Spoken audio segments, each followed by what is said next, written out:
एका गावात एक माधवराव आणि त्यांची आई राहत होते. त्यांचं घर गावाच्या टोकाला झाडांनी वेढलेल्या जागी होतं. पावसाळा सुरू झाला की तिथे धुके, वारा आणि सतत कोसळणारा पाऊस असायचा. एके रात्री प्रचंड वादळ सुरू होतं. विजांचा कडकडाट, जोरदार पाऊस, वातावरण भीतीदायक झालं होतं. अचानक दारावर जोरात ठोका पडला. माधवरावांनी दार उघडलं तर एक वृद्ध माणूस आणि त्यांच्यासोबत एक लहान मुलगा उभे होते. दोघेही पूर्ण भिजलेले, थरथरत होते. वृद्ध माणूस हळू आवाजात म्हणाला, "बाळा, रात्रभर थांबायला जागा मिळेल का?" माधवरावांनी त्यांना लगेच आत घेतलं. आईने गरम अन्न दिलं, कोरडे कपडे दिले.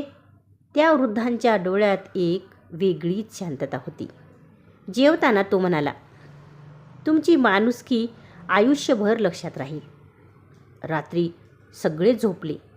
सकाळी माधवराव उठले तर घरात कोणीच नव्हतं. दार मात्र आतून बंद होतं. त्यांना आश्चर्य वाटलं.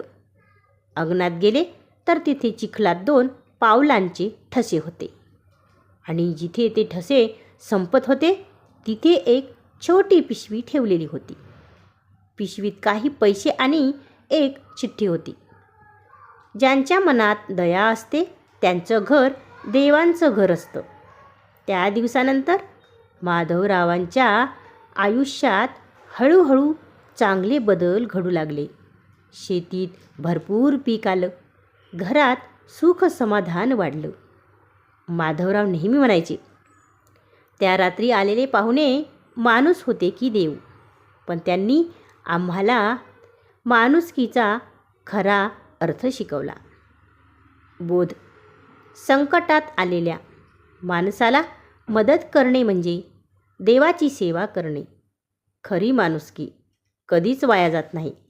ती आशीर्वाद बनून परत येते.